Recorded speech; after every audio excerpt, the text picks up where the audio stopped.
E ainda falando sobre imposto de renda, amanhã a Câmara dos Deputados vai instalar a comissão especial que vai discutir o projeto de lei que amplia a isenção para contribuintes com renda mensal de até R$5.000. Quem vai trazer os detalhes é a repórter Marília Ribeiro, da nossa equipe lá em Brasília, na capital federal. Boa noite, Marília. Seja bem-vinda.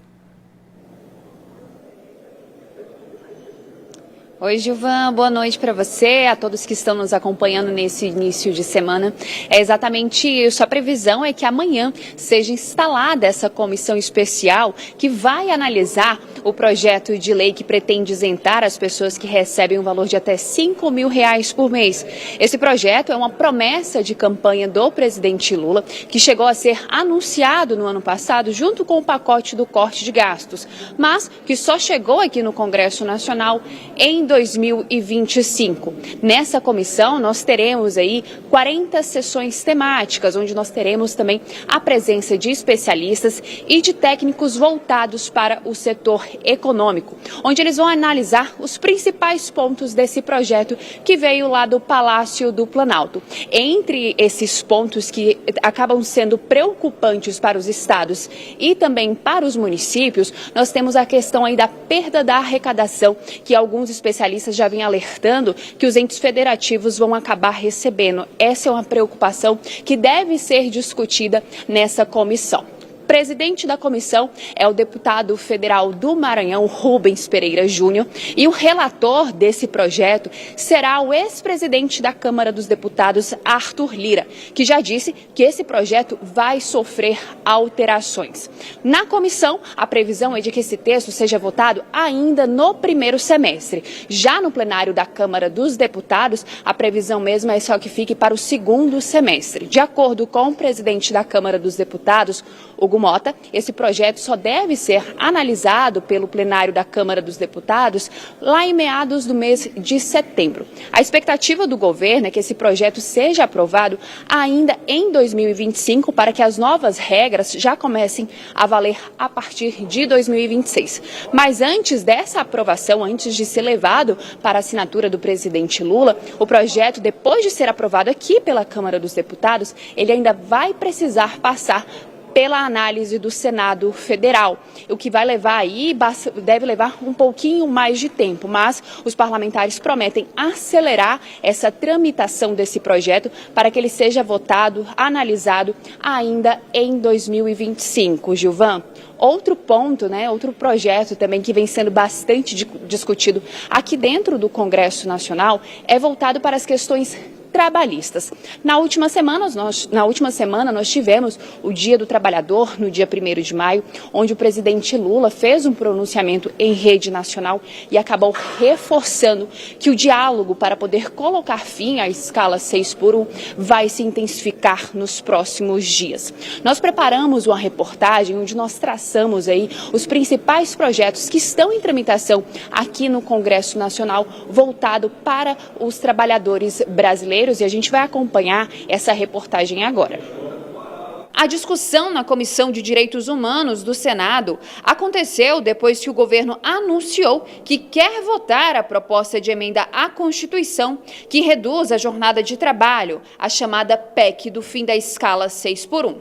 Mas o debate trouxe vários outros aspectos dos prejuízos das longas jornadas, como, por exemplo, o impacto que traz para a educação das crianças, já que falta tempo para os pais acompanharem os filhos. Excesso de jornada causa exaustão, acidentes de trabalho, adoecimento. Então é muito importante que haja essa discussão sobre a redução da jornada, porque isso também poderá criar mais postos de trabalho e injetar mais dinheiro na economia. Teremos mais pessoas recebendo salários e também consumindo. Então tudo isso é muito bom para a economia e já tem sido aplicado em outros países. Por isso que essa discussão é tão importante. A PEC do fim do 6x1 foi protocolada em fevereiro na Câmara dos Deputados pela deputada do PSOL de São Paulo, Érica Hilton. Desde então, não tramitou. O texto traz como mudança principal a redução da atual jornada de 44 horas por semana, com o limite de 8 horas trabalhadas por dia para 36 horas semanais, podendo ter uma escala com 2 ou 3 dias de folga. Esse advogado, especialista em direito do trabalho, explicou por que a proposta encontra resistência. A depender do ajuste que for feito, nós teremos uma mudança da escala de 6:1 para talvez até uma escala 4:3. E aí isso, de certa forma, geraria um impacto muito grande na economia nacional, porque as empresas precisariam se remanejar em um curto período de tempo para poder manter a produtividade, o lucro, e, ao mesmo tempo, a mudança no quadro, a redução de jornada. Então, de fato, é uma PEC bastante polêmica e eu acho que o caminho é sempre o diálogo. Então, quanto mais diálogo se conseguir obter pelos setores da sociedade, certamente a solução vai ser a melhor. Outro assunto abordado na audiência foi a chamada pejotização, que é quando o trabalhador é contratado como empresa. A pejotização ela é lícita desde que o trabalhador seja autônomo na realização das suas atividades. Ele pode trabalhar para mais de uma empresa, sem controle de horário, né? Então essa questão tem que ficar bem clara para que as pessoas saibam. Se por outro lado o trabalhador sendo obrigado a criar uma pessoa jurídica apenas para prestar um serviço com exclusividade, controle de horário para determinado tomador de serviços, aí isso passa a contrariar a legislação trabalhista. Durante o pronunciamento no Dia do Trabalho, o presidente Lula se disse favorável à redução da jornada de trabalho e lembrou que outros textos que estão tramitando impactam no trabalhador. Um deles é o da isenção do imposto de renda para quem ganha até R$5.000 por mês. O texto também está no Congresso. O presidente da Câmara disse que vai pautar no segundo semestre do ano. A longa jornada de trabalho, a falta de descanso e de tempo para poder fazer outras atividades vem impactando de forma grave a saúde mental do trabalhador. Um levantamento feito pelo Ministério da Previdência Social mostrou que apenas em 2024, mais de 470 mil afastamentos foram registrados no Brasil. Por isso, o Ministério do Trabalho e Emprego atualizou uma portaria que trata sobre o gerenciamento de riscos ocupacionais. Nesse texto, ele traz medidas que podem ajudar na saúde mental dos funcionários. O especialista em direito do trabalho contou que as empresas vão ter que enviar relatórios prestando conta da situação dos funcionários e que ainda não começou a valer porque os empregadores pediram mais prazo para se adequarem e o limite será em maio de 2026.